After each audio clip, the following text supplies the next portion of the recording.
when I think about things, then I realize what was wrong. You know, so like I almost strangled her. In fact, she blacked out. But I just thought that was normal. I didn't realize at that point I was suffering from PTSD. Because like I went back to work, and I almost had a breakdown on the train. But again, you know, the government doesn't tell you things. See, one day you're in Vietnam and the next day you're home, you know, more or less. I mean, in my case, I was in St. Albans for a good 6-7 months. And at no time did they debrief you, tell you what you're going to face, stuff like that, you know, which is why I'm so happy today that the new veterans, I guess, except those severely wounded, you know, they go as a group and they come back as a group, and then they have time to wind down on their way back, you know.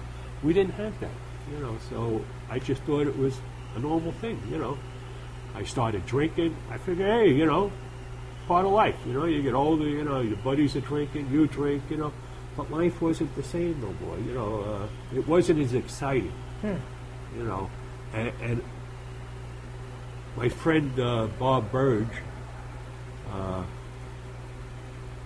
shortly after I came home, he turned around and he says, you know, I'm thinking of signing up. He says, if you want to go, I'll go with you. You know, I'll go back there and I'll sign up with you, you know. But he never did. But that was my attitude. I guess you get... I guess you adapt to that excitement, you know, and when you come home, it's not the same no more, you know. I'm realizing, you know, like I learned something recently that it's the guilt complex.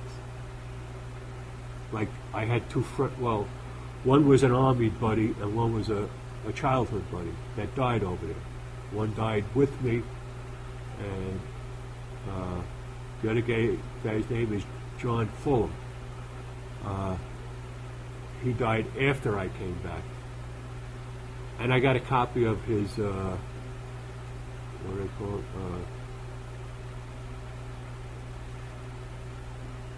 When they do the, I got a copy. Oh, God, yeah. Okay. I try to get my other friends, but for some reason his records were out. I never got them. But it said he only been shot twice, you know. And you say, well, you know, I got shot 3 times in a hand grenade, you know, and I didn't die. So you say to yourself, you know, why him and not me? You know, there is no answer to that. You know, I mean, I realized, you know, I was at death's door, but like they said, they only take good in heaven. So I guess they said, you know, no, we don't want him. You know, but you know, and I had a couple other close calls in life, but you know.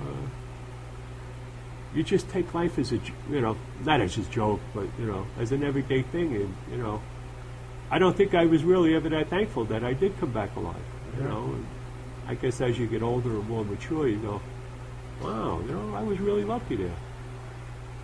The guilt thing is about... You know, I survived, like, my army buddy, his name was Jose. And the day of the incident, I forget what they called it. I think it was called Eagle Claw or Bear Claw or something like that. We got the word we were moving out to that. And he turned around and he said, you know, I don't want to go there. He said, we've been there before. And he said, last time we were there, you know, we got the shit kicked out of it. You know. And he was short. I think he was due to rotate out in November. And he had told his mother that he was a mail clerk in the rear so she wouldn't worry about it. And he was one of the guys that got killed, you know. And I guess, you know, like I say, you know, why him, not me, you know. But I think you were saying that motivated some of your behavior after the war, that guilt. Oh, yeah, yeah. You know, you even started looking at your friends. The only guy that joined was John Fulham, and he got drafted. And I think a friend of mine, Billy Joyce, but I'm not sure. I think he joined, but they took him out for fly feed or something. I don't think he did a whole 3 years or so. And, you know, you kind of started looking at them like, you know, where's your patriotism? You know, don't you guys care?